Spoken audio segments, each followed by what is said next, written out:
चलो स्टार्ट करिए આપણે एक नवी रचना पक्षमा અને કસા। पक्षमा અને કસા વિશે આ બધું સમજાવું એ પહેલાં થોડો એનો બેઝિક લેઆઉટ લઈ લઈએ। તો જુઓ, આપણે પેરામિશિયમ જોયું હશે, આવું સ્લીપર જેવા આકારવાળું। हाँ, एक कोशी सजीव है। तेनी सपाटी पर आवा असंख्य तातणा जेवी रचना जोवा मळे, जे छे पक्षम। आपणे युगलीना जोयुं होय आवुं होय, आ पण एक कोशी प्राणी छे। फोटोग्राफ जोयो होय आपणे, तो एमां आवी प्रमाण में लांबी चाबुक जेवी रचना एक के बेनी संख्या में उद्भवती होय, जेने कहेवाय छे कशा। पक्षम ने कशा में तफावत तो कि पक्षम ए कद में सूक्ष्म होय अने संख्या में अनेक होय, बहु बधी होय। कशा ए एक के बेनी संख्या में ज होय पण चाबुक जेवी लांबी होय, प्रमाण में लांबी होय। आ रचनाओं नळाकार छे, आ रचनाओं नळाकार छे, आवी नळाकार पाइप जेवी। आवी कोई भी नळाकार रचना लईए ने, धारो कि आ पेन तो एक नळाकार रचना छे। आ ए नळाकार रचनानो तमे आडो छेद लो आ रीते तो एक गोळ आवे। दाखला तरीके आपणे काकड़ी लईए तो काकड़ी एक नळाकार रचना है। तमे एनो आडो छेद लो तो आडो छेद तमने केवो देखाय? काकड़ीनो गोળ देखाय। खबर पड़ी? पक्षमा ने कसानी लेंथ में फरक है, सजीव में आवेली एनी संख्या में फरक है, पण ज्यारे नळाकार रचनानो बंनेनो कोईनो भी आडो छेद लो छो आम कट करीने तो ये आडो छेद जे आवे ए लगभग बंनेनो सरखो आवे छे। आवो कॉमन छे आ, એટલે માટે રચના બે જુદી જુદી પણ આડો છેદ કે આંતરિક રચના બંનેની એક જ। થિયરી સ્ટાર્ટ કરીએ પહેલા આપણે આકૃતિ સમજી લઈએ, બરાબર? જો એના આડા છેદમાં पक्षमा ने कसा आ जो एक ग्रीन कलर आउटर लेयर बनाव्યું છે બહાર, એ લેયર છે જીવરસ પટલ। તો પક્ષમાં ને કસાને ઘેરીને જીવરસ પટલ આવેલું હોય છે। બીજી વાત, એ રાઉન્ડ રચના જે છે એનું સેન્ટર જેને કહેવાય કેન્દ્ર, तो केंद्र में बे नलिकाओं होय छे। आ जो मैं गोल दौर्यु है पण खरेखर एक गोल हशे नलिका स्वरूपनु, कि आखी रचना नळाकार ज छे आ रीतनी, बराबर? एने केंद्र में बे सूक्ष्म नलिकाओं आवेली होय छे, जेने कहेवाय केंद्रस्थ सूक्ष्म नलिकाओं। ए केंद्रस्थ सूक्ष्म नलिकाओने घेरीने आवरण आवेलू होय छे, जेने कहेवाय छे केंद्रस्थ आवरण। आ लाल कलरनुं बनाव्युं छे, देखायुं? आ जेने कहेवाय केंद्रस्थ आवरण। हवे परिघ विस्तारमां वर्तुळ छे, राउंड शेप छे એટલે परिघ विस्तार। तो परिघ विस्तार में टोटल केटला थया? 9। परिघ विस्तार में टोटल 9 नलिकाओं आवेली छे। हकीकत में तमे ध्यानथी जुओ तो ये दरेक नलिका में बे बे यूनिट छे। जो 9 नलिकाओं ना कहेवाय, 9 नलिकाओनी जोड़ कहेवाय। જેને પરિઘવર્તી સૂક્ષ્મ નલિકાઓ કહેવાય છે. શું કહેવાય છે એને? પરિઘવર્તી સૂક્ષ્મ નલિકાઓ. પરિઘવર્તી સૂક્ષ્મ નલિકાઓ ત્રિજ્યાવર્તી તંતુક દ્વારા, આ જો લાલ કલરના બનાવ્યા છે, ત્રિજ્યાવર્તી તંતુક દ્વારા કેન્દ્રસ્થ આવરણ સાથે જોડાયેલ હોય છે.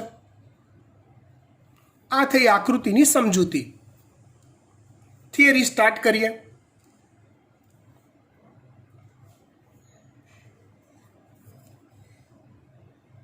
હા, એક વાત રહી ગઈ. આ જે પરિઘવર્તી સૂક્ષ્મ નલિકાઓ છે એ પણ એકબીજા સાથે આંતર દ્વિકીય સેતુ દ્વારા જોડાયેલ હોય છે. શેના દ્વારા જોડાયેલ હોય છે? આંતર દ્વિકીય સેતુ દ્વારા. ચલો વાત કરીએ આપણે એની થિયરીની. તે કોષરસ પટલના રોમમય બહિરુદ્ધ ભેદ છે.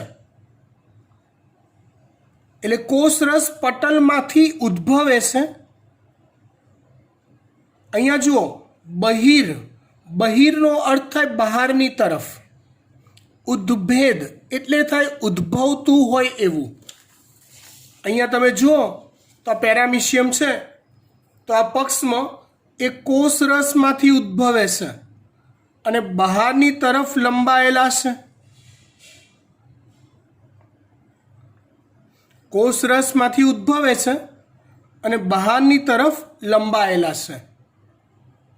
વાળ જેવા છે માટે રોમમય કીધું. વાળ જેવા છે માટે રોમમય કીધું.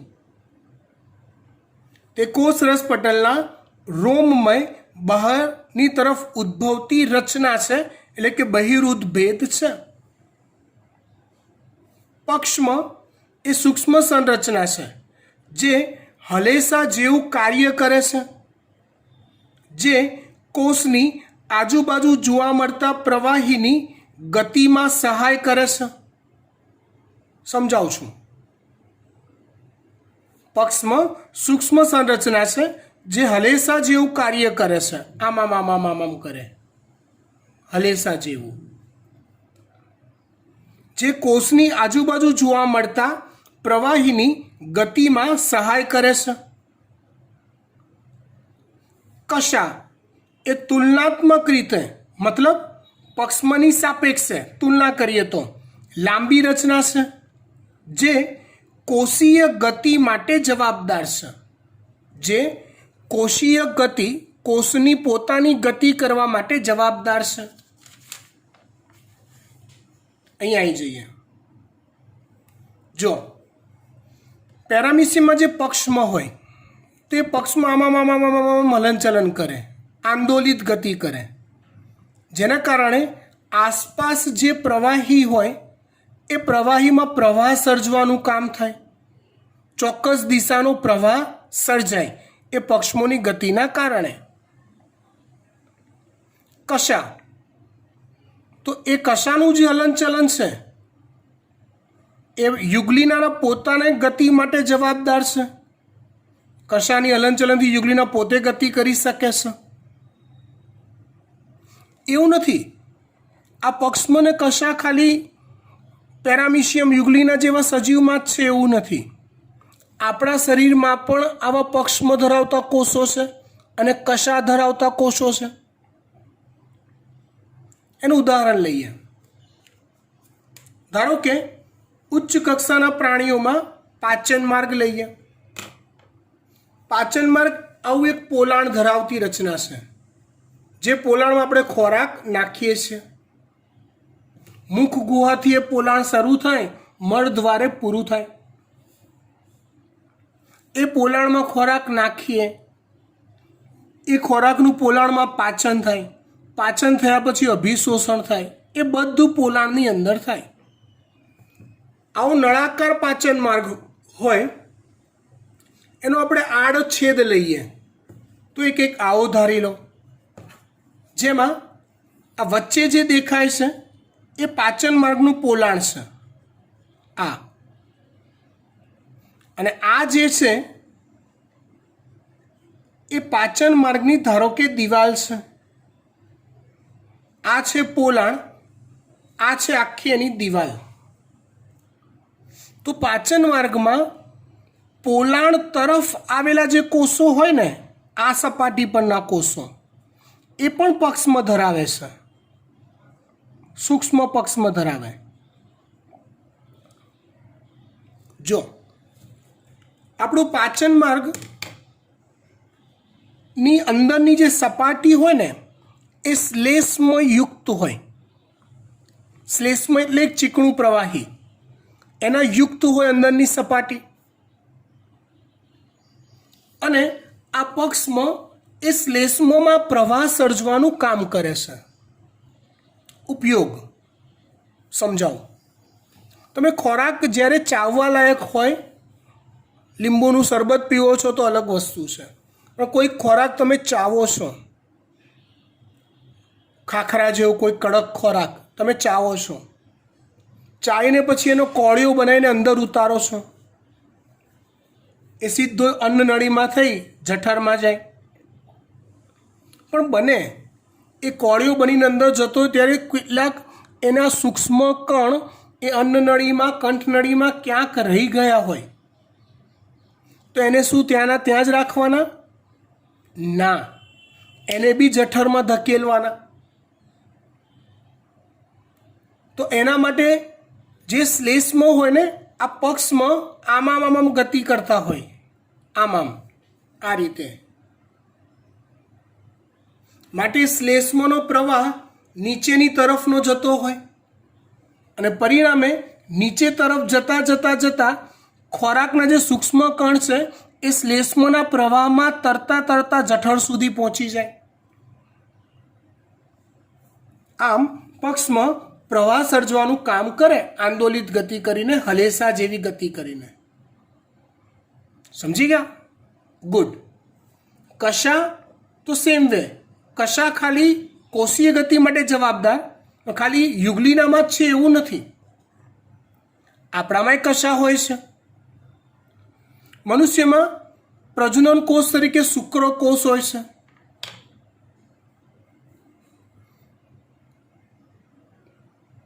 શુક્રકોષ એ પ્રચલન કરી માદાના અંડકોષ સુધી પહોંચે છે અને માદાના અંડકોષને ફલિત કરે છે. શુક્રકોષ પ્રચલન કરી માદાના અંડકોષ સુધી પહોંચે છે અને માદાના અંડકોષને ફલિત કરે છે. તો શુક્રકોષ ચાલે કેવી રીતે, પ્રચલન કેવી રીતે કરે? તો મનુષ્યના શુક્રકોષ પાસે આવી પૂંછડી હોય છે, જેને પણ કશા કહેવાય છે. તે કશાની ગતિના લીધે શુક્રકોષ પ્રચલન કરી શકે છે. એટલે કોષીય ગતિ માટે કશા જવાબદાર છે. આટલી વાત ખબર પડી ગઈ? પાક્કી? ગુડ. હવે આગળ વધીએ.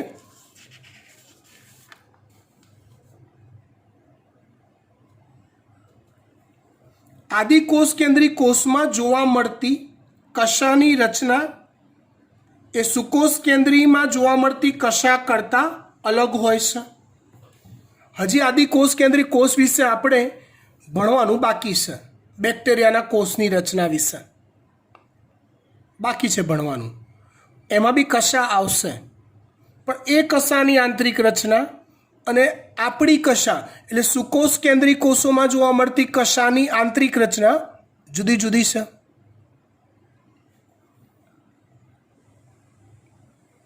પક્ષમ કશાની આંતરિક રચના. જો ઇલેક્ટ્રોન માઇક્રોસ્કોપમાં અભ્યાસ કરતા જાણી શકાય કે પક્ષમ થતા કશા જીવરસ પટલથી ઘેરાયેલ રચના છે. આકૃતિ સમજાય છે એટલે બહુ હવે સમજાવવું નહીં પડે. પક્ષમ અને કશા એ જીવરસ પટલથી ઘેરાયેલી રચના છે. નળાકાર રચના છે. આવી નળાકાર છે. રચના નળાકાર હોય એટલે આડા છેદમાં કેવી દેખાય? તો કે ગોળાકાર દેખાય છે. તેના અક્ષને અક્ષસૂત્ર કહેવાય છે. મતલબ ધારો કે આ કશા ધારી લો, તે કશા પોતે જે નળાકાર રચના છે આખી એની ટોટલ નળાકાર રચના અને અક્ષ કહેવાય. એ અક્ષને કહેવાય છે અક્ષસૂત્ર. અક્ષસૂત્ર ઘણી બધી સૂક્ષ્મ નલિકાઓની બનેલી રચના છે. અંદર ઘણી બધી સૂક્ષ્મ નલિકાઓ છે જે લાંબા અક્ષને સમાંતર હોય છે. મતલબ આખો નળાકાર ભાગ વિચારી લો, આખો આમ જે અક્ષસૂત્ર થયો, તો એની અંદર ઘણી બધી સૂક્ષ્મ નલિકાઓ હોય અને બધી સૂક્ષ્મ નલિકાઓ એની સમાંતરે જતી હોય. દાખલા તરીકે હું આ એક ગોળ રચના કહું તો છે ગોળ, પણ એ પણ અક્ષસૂત્રની પેરેલલ સમાંતરે જતી હોય. આ રીતે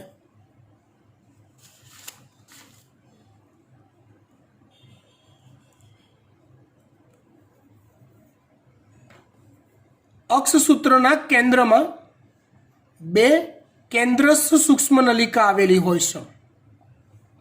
પરિઘ તરફ 9 જોડ સૂક્ષ્મ નલિકાઓ આવેલી હોય છે. કેન્દ્રમાં 2 સૂક્ષ્મ નલિકા, પરિઘ તરફ 9 જોડ. આ જો દરેકમાં બે છે. આવી ટોટલ 9 જોડ સૂક્ષ્મ નલિકાઓ પરિઘ તરફ આવેલી હોય છે. અક્ષસૂત્રની સૂક્ષ્મ નલિકાઓની આવી ગોઠવણને 9+2 કહેવાય છે. મતલબ પરિઘ તરફ આવેલી 9 નલિકાઓ અથવા 9ની જોડ અને કેન્દ્રમાં આવેલી 2 નલિકાઓ માટે એને કહેવાય છે 9+2. કેન્દ્રસ્થ બંને નલિકાઓ એકબીજા સાથે સેતુ દ્વારા જોડાયેલ હોય છે. બંને નલિકાઓ એકબીજા સાથે સેતુ દ્વારા જોડાયેલ હોય છે. બંને નલિકાઓ કેન્દ્રસ્થ આવરણ વડે ઘેરાયેલ હોય છે. બંને નલિકાઓ કેન્દ્રસ્થ આવરણ વડે ઘેરાયેલ હોય છે.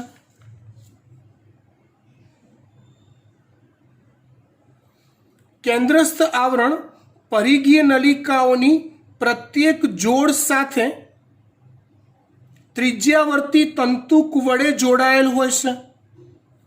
આમ ત્રિજ્યાવર્તી તંતુઓ 9ની સંખ્યામાં હોય છે. આ કેન્દ્રસ્થ આવરણ છે. આ 9 જોડ પરિઘીય નલિકાઓ છે. તો પરિઘીય નલિકાઓમાંથી આવા ત્રિજ્યાવર્તી તંતુક ઉદ્ભવે જે કેન્દ્રસ્થ આવરણ સાથે જોડાય. એટલે 9 જોડ દરેકમાંથી એક એટલે ટોટલ ત્રિજ્યાવર્તી તંતુકની સંખ્યા તો કે 9 થઈ.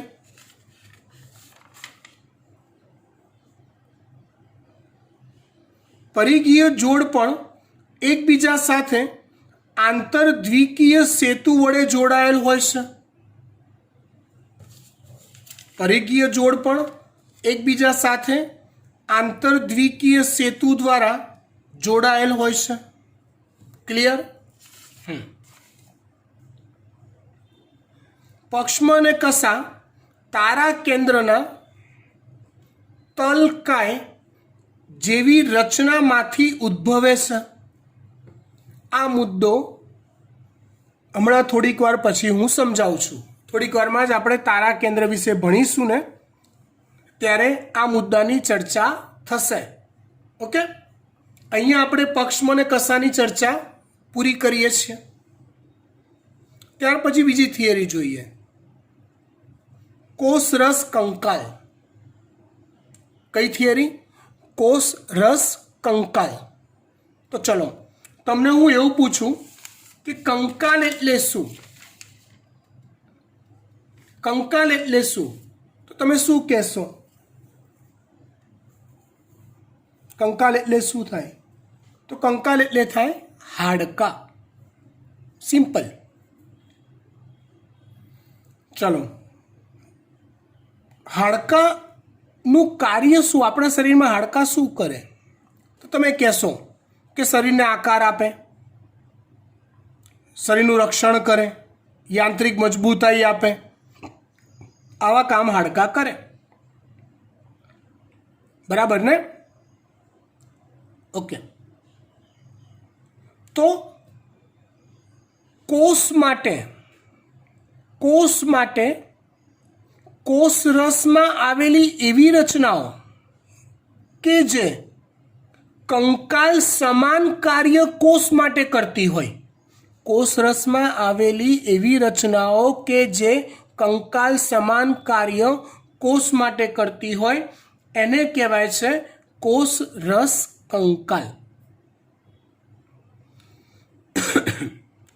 ઓકે, કોષરસ કંકાલ. તો કોષરસમાં રહેલી તંતુમય પ્રોટીનની બનેલી અને સમગ્ર કોષરસમાં ફેલાયેલી જાળીદાર રચનાને કોષરસ કંકાલ કહે છે. એટલે કોષરસ કંકાલ એ કંઈક આ રીતે, ધારો કે આ કોષ છે તો આખા કોષમાં આમ ઝાડની જેમ પથરાયેલી રચનાઓ હોય છે. કોણ? કોષરસ કંકાલ. આ કોષરસ કંકાલ માં સૂક્ષ્મ તંતુકો હોય, સૂક્ષ્મ નલિકાઓ અને આંતરમધ્ય તંતુકો આવેલા હોય છે. કોષરસ કંકાલ તરીકે કઈ કઈ આઈટમ હોય? તો કે 3 આઈટમ હોય: સૂક્ષ્મ તંતુકો, સૂક્ષ્મ નલિકાઓ અને આંતરમધ્ય તંતુકો. ઓકે. હવે આ જે સૂક્ષ્મ તંતુકો હોય ને એ પાતળા તંતુઓ, પોલાણ વગરના, પોલાણ ના હોય સૂક્ષ્મ તંતુઓમાં, પાતળા તંતુઓના બનેલા હોય છે. અંદર શું હોય તો કે મટીરિયલ તરીકે એક્ટિન પ્રકારનું પ્રોટીન હોય છે. અંદર મટીરિયલ તરીકે એક્ટિન પ્રકારનું પ્રોટીન હોય છે. સૂક્ષ્મ નલિકાઓ એ પણ પાતળી જ હોય પણ પોલાણ ધરાવતી રચનાઓ છે. નલિકાઓ છે. આ સૂક્ષ્મ નલિકાઓ ટ્યુબ્યુલિન,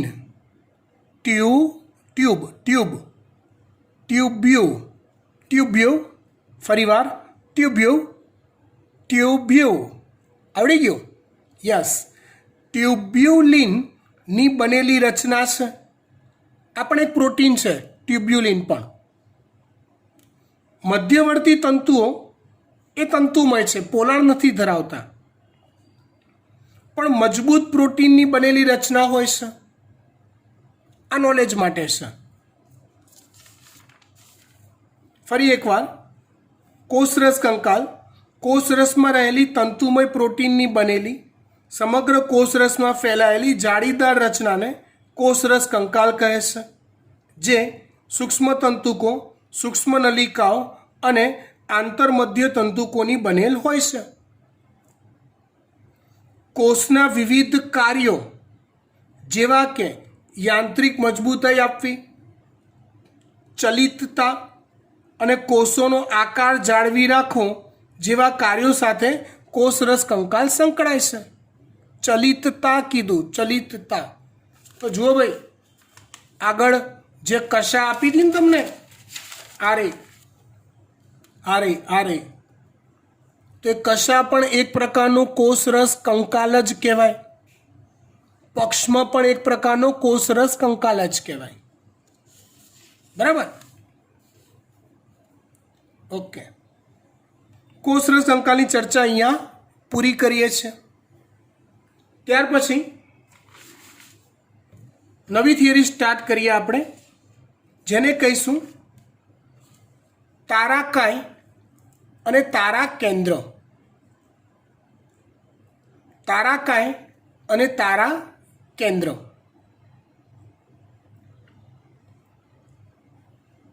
આના વિશે ચર્ચા કરીએ એ પહેલાં થોડોક એનો રફ લેઆઉટ સમજી લઈએ, એટલે શું છે કે પછીથી આપણને આ સમજવાનું સરળ રહે.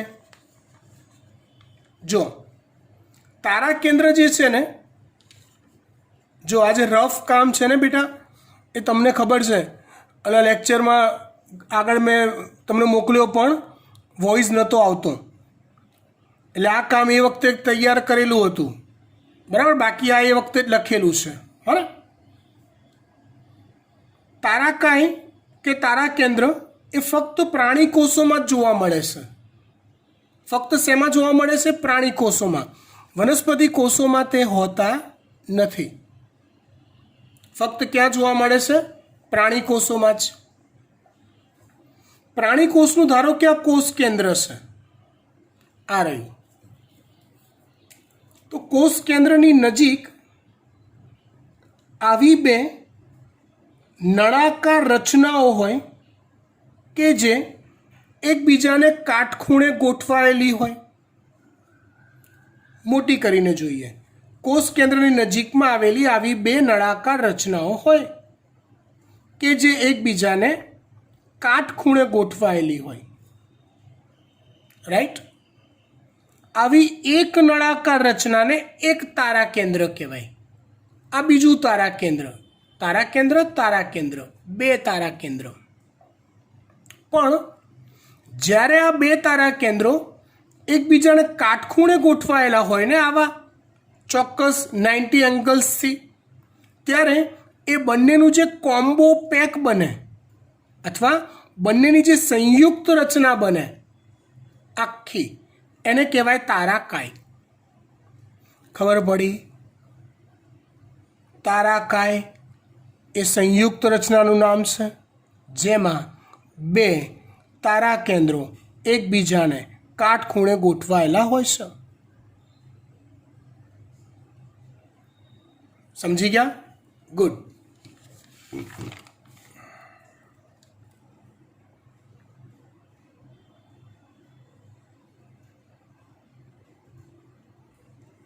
તારાકાય એક એવી અંગિકા છે કે જે બે નળાકાર રચનાઓ ધરાવે છે, જેને તારા કેન્દ્ર કહે છે. તારા કેન્દ્રની આસપાસ આવેલો જીવરસ તારા વર્તુળ કહેવાય છે. એટલે તારા કેન્દ્રની આસપાસ જીવરસ હોય, જે બી આ બધો, તો આ જે જીવરસ હોય એની આસપાસનો, એને તારા વર્તુળ કહેવાય છે. ઓકે? બંને તારા કેન્દ્રો તારાકાયમાં એકબીજાને કાટખૂણે ગોઠવાયેલ હોય છે. તારા કેન્દ્ર પોતે નળાકાર રચના છે. નળાકાર રચના આડા છેદમાં કેવી દેખાય? તો કે ગોળાકાર દેખાય છે. જેમ પક્ષમને કસા દેખાતી હતી એમ. તારા કેન્દ્રનું આયોજન, ગોઠવણ ગાડાના પૈડા જેવું હોય છે. ગાડું હોય ગામડામાં ગાડાના પૈડું તમે જોયું હોય તો કેવું હોય? તો એવી રચના એની હોય છે. હવે ચોપડીમાં એની ફિગર આપી નથી, પણ આપણે એનો એક રફ લેઆઉટ જોઈ લઈએ, પછી આગળ થિયરી સમજીએ. તો આ એનો આખો નળાકાર છે. આવો આડો છેદ લીધો એટલે ગોળાકાર બન્યો આવો. તો તારા કેન્દ્રમાં કેવું હોય? એના બરાબર કેન્દ્ર ભાગે અહીંયા પ્રોટીનનો બનેલો દંડ આવેલો હોય છે. આની તમે પક્ષમાં અને કસાની સાથે સરખામણી કરો. સાથે તો પક્ષમાં અને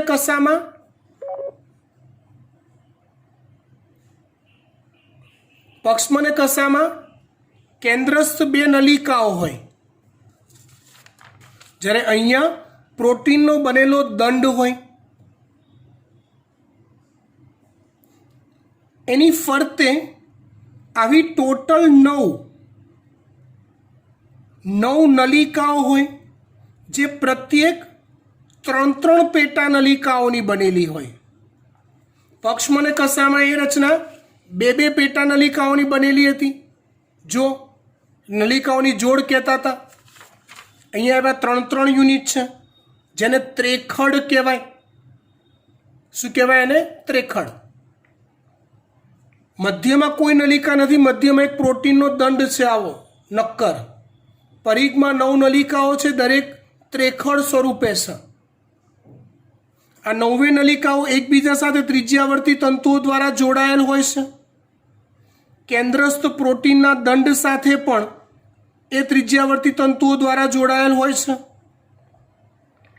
મતલબ શું થયો? વચ્ચે એક આવું કેન્દ્ર, પરિઘમાં આવી 9 ત્રેખડ. રચના કેવી થઈ? બધું જોડાયેલું એકબીજા સાથે. રચના કેવી થઈ? ગાડાના પૈડા જેવી. ચલો આના માટે એક શબ્દ વાપરીએ બીજો. તો પક્ષમ અને કસાને આપણે 9+2 કીધું હતું. 9 પરિઘમાં અને 2 વચ્ચે. તો આને તમે શું કહેશો? 9+0. આને શું કહેશો? 9+0, કેમ કે વચ્ચે કોઈ નલિકા છે નહીં. પરિઘમાં 9 એટલે 9+0. ઓકે.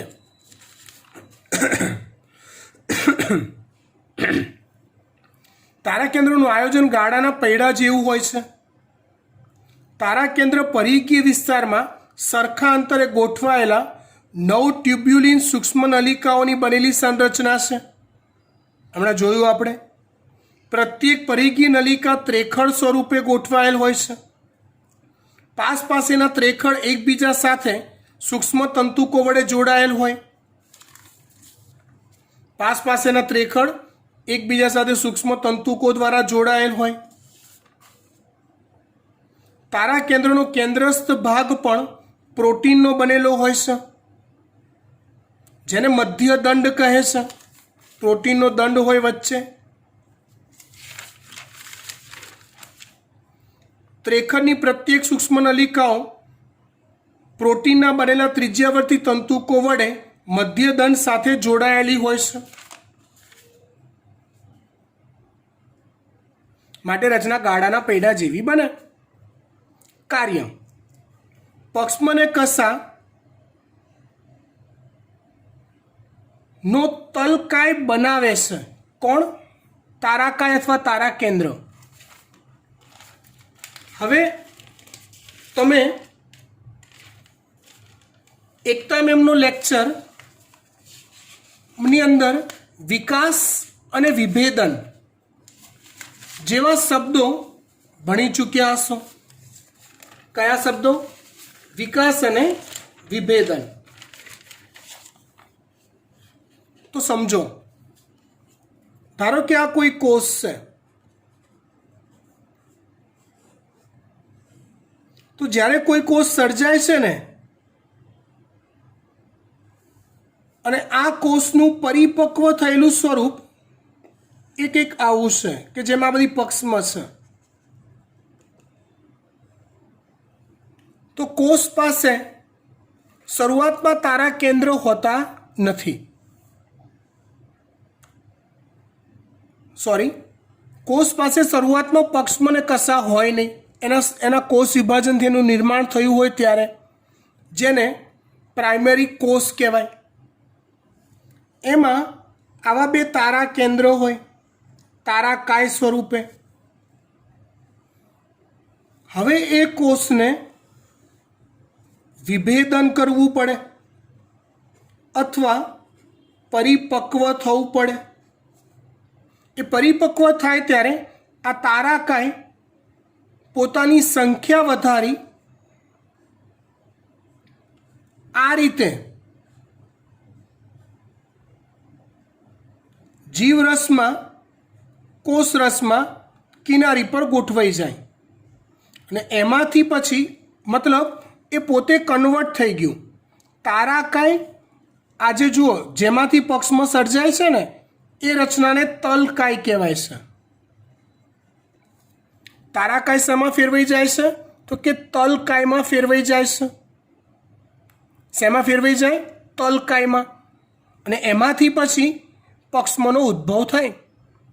આ કંઈક એવું માનો કે આપણે પેલું દિવાળીમાં નાના હતા ત્યારે ખબર છે સાપોલિયા ફોડતા હતા એવું કહેવાય, પણ એમાં ફૂટે નહીં કશું.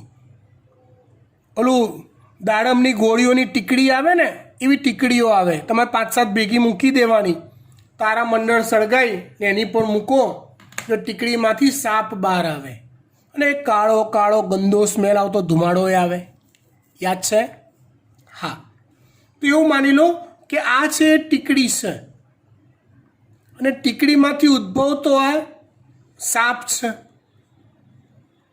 મીન્સ પક્ષમને કશા જીવરસના જે ભાગમાંથી સર્જાય છે એને તલકાય કહેવાય છે. તલકાય એ તારાકાયમાંથી કન્વર્ટ થાય છે. ક્લિયર? ઓકે. બીજું કાર્ય છે પ્રાણી કોષોમાં કોષ વિભાજન સમયે દ્વિધ્રુવીય ત્રાકનું સંચાલન કરે છે. એ પ્રાણી કોષોમાં જ્યારે કોષ વિભાજન થાય, કોષ વિભાજન ડિટેલમાં જે આપણે શીખીશું આગળ, પણ એ કોષ વિભાજનમાં બંને તારા કેન્દ્રો પરિઘ તરફ ગોઠવાઈ જાય, ધ્રુવો તરફ, આઉટર સાઇડ, આ બંને તારા કેન્દ્ર છે.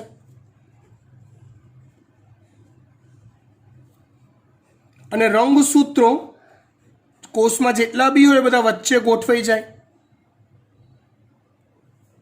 તારા કેન્દ્રમાંથી આવા ત્રાક તંતુઓ ઉદ્ભવે જે રંગસૂત્રો સાથે જોડાય આ રીતે. અને પછી આ બધી કોષ વિભાજનની અવસ્થાઓ છે. પછી કંઈક આવું થાય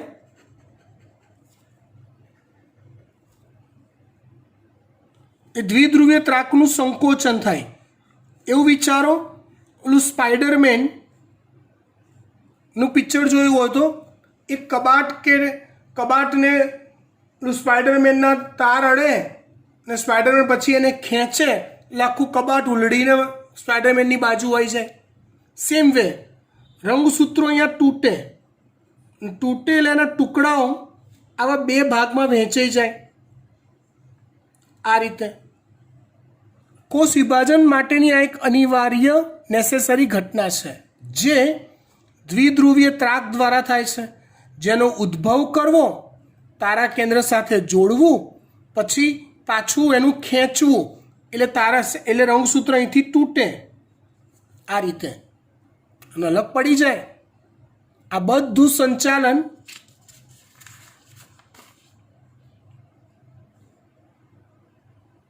તારા કેન્દ્ર દ્વારા થાય છે. ક્યારે? પ્રાણી કોષમાં. ક્યારે? કોષ વિભાજન થાય ત્યારે દ્વિધ્રુવીય ત્રાકનું સંચાલન કરે છે. આટલે સુધી રાખીએ છીએ વધુ આવતા અંકે.